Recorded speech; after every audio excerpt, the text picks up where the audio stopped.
Must be Saturday. Time to get nuts! A little bit of weird, a lot of gems, a whole lot of wisdom, and a whole lot of enlightenment. Brain on, popcorn ready. Let's do this. The Paradigm Shift, episode 17. What a special twist and a special guest. Good morning, Alexandra. Helene, how you doing, Mom? Great to see you. Carrie B, Big Dave, Tamara, Rachel. Oh, we got everyone in here tonight. Yeah! What's up, Dave? I see you, handsome. Yes, I do. Must be Saturday. Let's get nuts right now. Candyman! Yes! Jakey Bakey! Jakey Bakey! Hang on. Getting the Iconic Articulate. And then we're going to get absolutely bananas. Shabbat Shalom, Jakey Bakey. Hey, Mom. Love you so much. Yeah. Woo! Hey. How you doing? That was weird. Have you been on for a while? Maybe about 45 seconds. Okay, yeah. It wasn't live on mine, then it gave me an invite. So anyway, what's going on? Office Hour Hero. It's a Pin Daily. You do something a little different. You look super handsome right now. I got sleep. Oh, you needed rest after this week, Big Dave.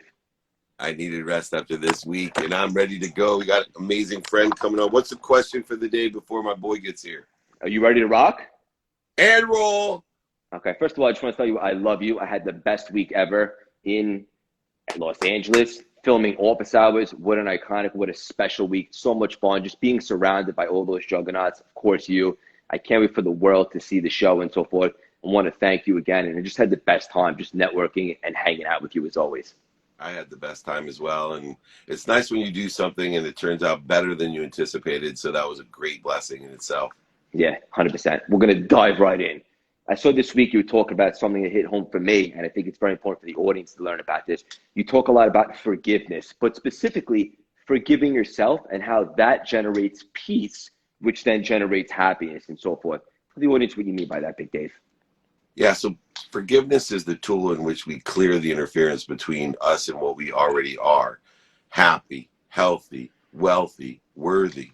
And that forgiveness allows us, if we forgive ourselves, to not only forgive other people because we can't give what we don't have, but it also creates an energy or a frequency that allows other people to forgive us as well.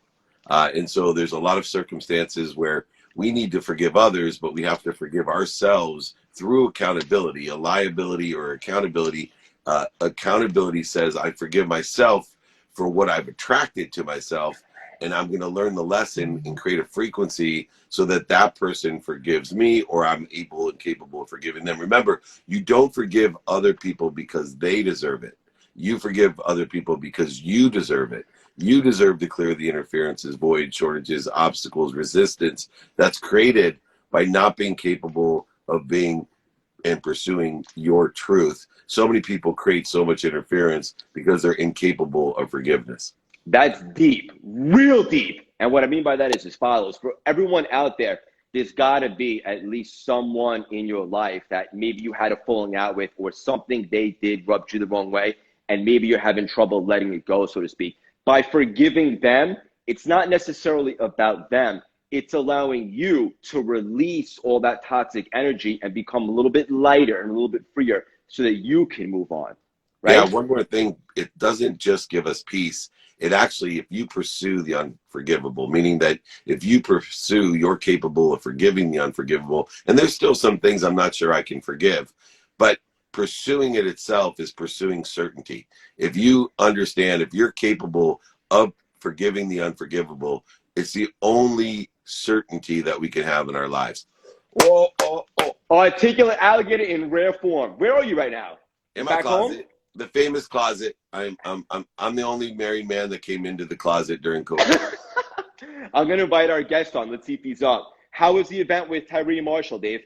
Marshall Falk and Tyree, we blew it out, a few hundred people. So I just finished up the show and went down there to talk about financial literacy, empowering people to be millionaires. If anybody wants me to teach them how to be a millionaire with Marshall Falk. We have a team teaching financial literacy, how to be a millionaire, and join me and Marshall Falk, the Hall of Fame running back, in that pursuit. David at dmeltzer.com.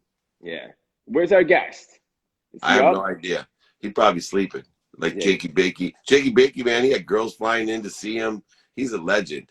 He is a legend. Who was flying in to see him? His girl? Yeah, Liv from New York, coming out to beautiful San Diego. Is that right? Yeah, I hope they're enjoying themselves. It's a beautiful day here. Yeah, me too. It's actually a beautiful day here in Manhattan. I like my hat.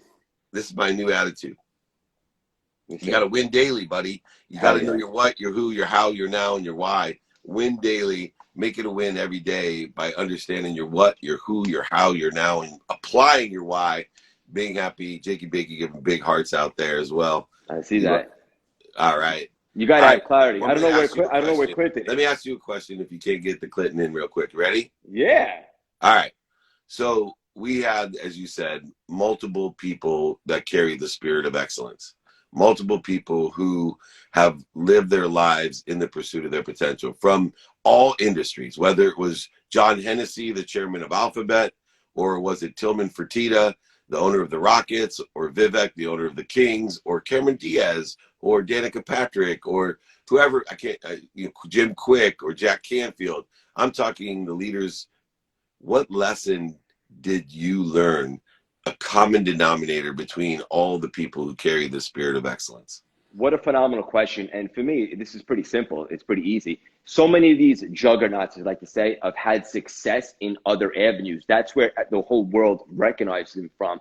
But what this show introduced is where they've been successful in their new endeavors and so forth. And a common denominator for me personally was just seeing how excited and enthusiastic they were about their new entrepreneurship route, their new situation that they're pursuing. Like specifically, someone that stuck out to me was CJ McCollum from the Portland Trailblazers. Like, first of all, we talk about Articulate Alligators. That guy was on fire. And just to see how passionate he was about what he's doing now with the wine and so forth and with his wife, and just how much he loves to learn and find out the ins and the outs of how that industry works and so forth.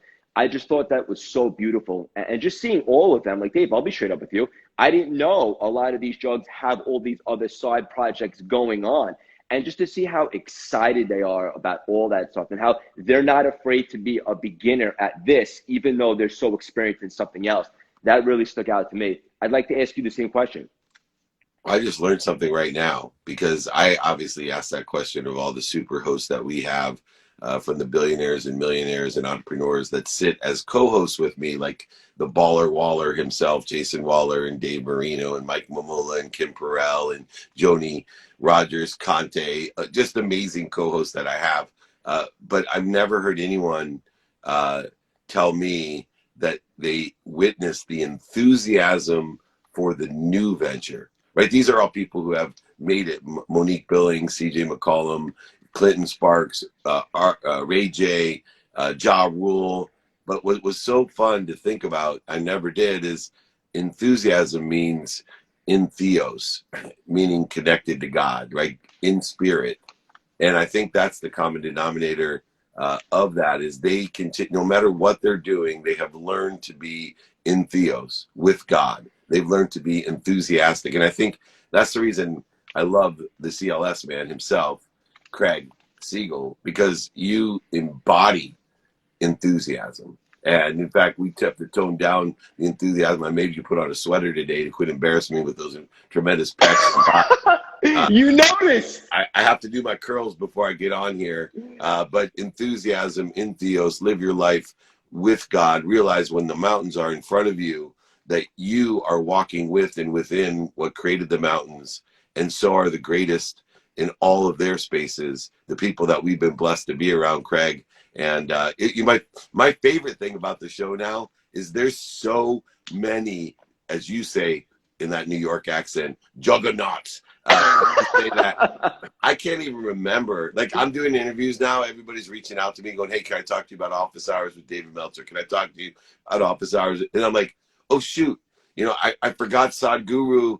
I forgot Marshall Falk. Oh, no, I forgot CJ McCall. Oh, no, I forgot Monique Billings. Oh, every time it's like, how can I remember when there's so many of these people that had blessed us with their wisdom and enthusiasm. 100%. I love that. Oh, look who's here. There he is. Yeah. I Give me see a you. woo. Clinton's about to get weird right now in the best way possible. It's about to get weird. This guy has more energy. He has more enthusiasm than anybody I know. Even me? I love him. And he's credible. Yeah! Get familiar. What's up, guys? How you doing, buddy? Clinton Sparks he wins daily. That's my boy. He wins daily. Hey. Win daily. Nicely done. Huh? Where are you? At my house. In my backyard. Nice. Looks like California today in your backyard. It is that is my California house. Clinton, it's great to see you again, brother. Dave, give this man the introduction he deserves. Look, man, this guy is, as you say, a juggernaut, an incredible author, speaker, host. He is a producer. He's the music legend. He wrote a book that I love, but he fooled everybody. This is what he did. He wrote a book specifically how to make it in the music business, but it's not about that. What it's really about is how to make it. Someone get a screenshot of it. How to make it in life. That's what he wrote a book about. Although the title is specific to the music business, that's not what he wrote. This guy knows how to be happy, healthy, wealthy, and worthy. And there it is. How to win big in the music business. If you're not in familiar. Look, I'm not in the music business, and even worse, I can't even sing. I can rap though. I can rap, and I can. Someday I will do it too. But more importantly, how to win big. I wore my David, come on, you can't even wrap Christmas gifts. What are you talking about? Oh, I'm hip to dip, the ladies pimp, the women all fight for my delight. I'm the grandmaster with the 3 MCs that shock the house of the young ladies. I can rap. Anyway, somebody else's songs. Let's dive right in. I want to be respectful of everyone's time. Clinton, you know how big of a fan you are. For the CLS Experience podcast, your episode stuck out to everyone so much. Everyone just loves your real, raw energy and so forth. When I was backstage at Dave's studio this weekend, filming Office Hours, and I stayed obviously to watch you go because you know how much I love you and respect you. You were talking about how when it comes down to it, everyone is really selling a feeling. They're trying to evoke a feeling in someone. That's what people resonate to, and that's what people buy. It's a feeling. They'll always remember not necessarily what you said, but how you made them feel. Sometimes the audience doesn't understand that 100%. Explain that. Well, I mean, if you think about it, like everything you do in life is to evoke a feeling. Like if you eat something, go watch a movie, go exercise, like go buy something that you want. Like you're really just trying to fulfill a feeling, right? You're not buying a product, you're not buying a service, you're buying a feeling because the way that thing makes you feel. So if like you're in a bad mood, you're like, I need some ice cream so it can cheer you up. Or you're like, I need to go buy those fly new sneakers so you feel fresh when you go out. Every single thing is a feeling. So if you understand how people feel and what they need to feel and why they need to feel it, then you become a ninja at being able to, resolve problems, or, if you're trying to sell something, or even just communicate. Even in your personal relationships, like most people, when they're arguing with somebody, they're just trying to be right? Or they're just trying to convince you this is the right answer, right? If you just shut up and you listen like why they don't understand it or what's bothering them or why they're even engaging in a problem in the first place, then you'll discover that there's a feeling that needs to be fulfilled. Maybe they need to feel right? Or maybe they need to feel heard. Maybe they need to feel understood. Whatever it is, everything in life is a feeling. You're only selling feelings. And Craig, I shift the paradigm in that, no pun intended, to look at it within myself, because I find that a lot of people, they evoke an argument because they have a need to be right or a need to be offended or a need to be inferior, superior, separate, angry, frustrated, guilty, or resentful. And if they can take control of understanding what Clinton speaks about and teaches about, that, hey, I'm just doing this to evoke a feeling and I'm doing the wrong thing to evoke the wrong feeling, meaning a lot of people look at what's missing, what they don't want, or what other people want for them, and evoke the feeling to get what other people want for them, what's missing or what they don't want, instead of thinking, hey, hold on a second, why don't I try to sell the feeling I'm trying to get or evoke? And by the way, another thing too, there's a lot of times that people, do things to get to fulfill that feeling.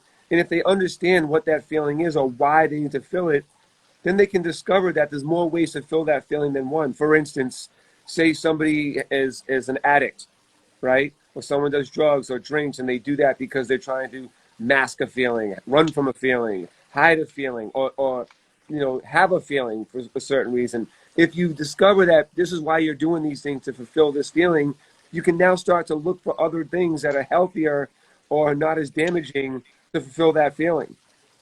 Great point. We got gems this Boom. Saturday morning. I need your soundboard. I need your soundboard. I need. It takes me too long to turn it on.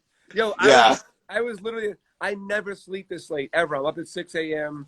every day, and my mom and my nephew are here for the week. My mom never came to California before, so I flew her here first class for the first time, so she could the CCS experience, the Clinton Charles Sparks experience, right? And That's it. so she could come out here with me, and we were just out hanging out last night watching TV, and I seen a phone ring. It was a New Jersey number. I looked at that. I was like, I don't know who that is. And I laid my head back down. I was like, wait a second. I'm supposed to be doing something with David and Craig right now. And it's like 7:36. And I jumped up. I'm sorry if I was a few minutes late.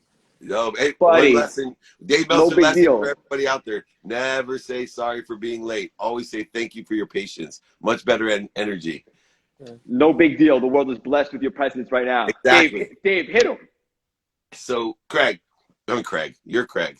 You got that whole Clinton, you have been able to transition from different industries and different businesses very well. And a lot of people today have had a whole year of reflection during COVID, and they're looking to transition. What advice do you give them to transition like you have and build multiple streams of revenue? I mean, there's so much advice to give to that, but it's also not one size fits all, right? I guess the theory can fit all, but like there's different angles that everybody else can use because I don't know what everyone wants to do, is good at doing, doesn't want to do.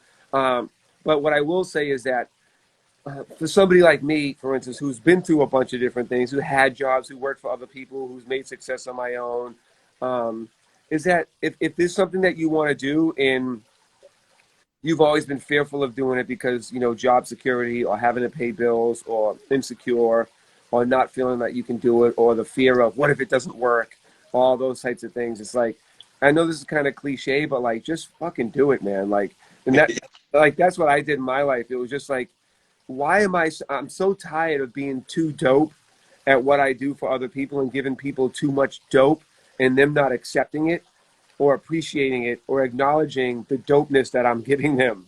So it was like, why would I keep on giving this to people that don't appreciate it? Even in your personal relationships, like if you're a giver and you're a forgiver and you just like keep contributing, magic to this relationship and you keep wondering or banging your head against the wall, like, why don't you understand? Or why don't you love me and appreciate me back? Or whatever it is, if you find yourself repeating the same question to yourself of why things aren't going the way you want them to go, then it's really at that point, it's not even the people around you that's the idiot, it's you. Why are you staying there? So that's what I suggest is like, get out of the shit that bothers you, stop being around with people that don't make you happy or don't give you the feeling that you need to have. And if people make you feel a bad way, then go somewhere where you're going to get the feeling that you need.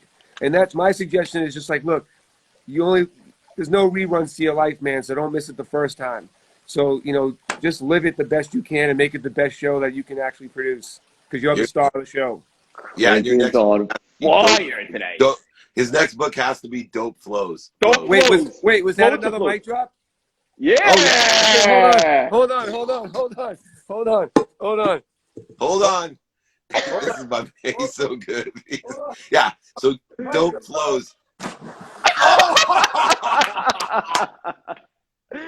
Are you kidding me? That's a first for the paradigm shift, Big Dave. You're the best ever. That's Clinton Sparks is the best ever. That's unbelievable. What do you do with that now? What do you do with that? He's the best. Goodness. Take off your shirt, Craig. Oh my God, I made a mistake. This is too good. This is great. Oh my man. God. Doesn't get better than this. You're a legend. You really You're are. the best. We didn't do a mic drop. We did a Clinton drop. A Clinton drop. Go enjoy your mom. Go enjoy your mom and your family, my brother. I got to jump. You guys can hang on if you want, but I love you. You are the best. You just brought it during office hours, and I can't wait to do more with you. I I gotta love tell it. you, I just gave myself an amazing feeling jumping in that. That's okay. Hey, you heard of dope flows? Clinton doesn't float. I absolutely love it. All right, guys. I Be love safe. both of you. Yeah. You Have too, a good man. swim. Thank Enjoy you. family time. Both of you have an unbelievable Saturday. Love you guys. Clinton, thanks for Love coming, you, man. brother. All Take right, care. guys. Peace. By the way, Appreciate guys, you. anybody on here, How to Win Big in the Music Business, go get my book. It's free right now. Link is in my bio. You can get the audio book. You can get the ebook. You can get the physical book. And the book, How to Win Big in the Music Business, the principles and values in that book are not just for the music business. They're transferable to any industry, including your own personal relationships. So the link is in my bio. Get familiar. And by the way, it's free. If you want the physical book, it's free plus shipping. The audio book is $7 plus you get a bunch of free stuff. $7, the price of a copy to change your life and have a better future. Why would you not do it? And they get to familiar. listen to your voice from the Audible. Exactly. It's me telling you the story. So it's not somebody else. It's me saying, what the fuck is this guy talking about right now? All kidding aside, I read the book. It's unbelievable. It's such a metaphor for life. It's so much more than just music. We love you, Clinton. All right. What's up? I want to shout out Jake, too, in here. All right. Peace, Jakey, Greg. Jakey. Later, All right, Clinton. buddy. Have a good day, brother. You too, man. Bye-bye. Too much fun. Love all of that. Talk about evoking a feeling. That's what it's all about. Clinton, my man, have a great swim. Enjoy family time. Dave, you do the same for everyone on here right now. You should grab Clinton's book. It's phenomenal. Rachie, Joannica, Ann, Jesse, and Alex, the Empire Building. Badass girls. Love you so much. Mom, you're still on here. I love you. Big bro, you better get a workout in today. Love all of you. That was too much fun. But seriously, evoking the feeling and how to pivot and taking that shot at life. Marky, love you, buddy. And happy 13 months to the cutest human on planet Earth, Sky Guy, my brother's son, Skylar Maddox Siegel. We love you. Everyone have the best book. Be the best. Oh, you want to see the book? There you go. Everyone go grab it. Have the best Saturday. I'd like to see all of you sharpen the axe, do something that moves the needle and pushes you forward. The Paradigm Shift, episode 17 in the books. We continue to get bigger and bigger guests. The show is growing rapidly, and it's all because of all of you, the fans and the support. We just want to start the weekend off right with some gems, some wisdom, and a whole lot of fun. Looks like we provided that once again. Stay tuned for next week. It's another surprise guest. Love you all so much. What do you guys think of this new sweater look on a Saturday? Should I continue this or should we go back to the cutoff? Let me know in the comments. Love you guys.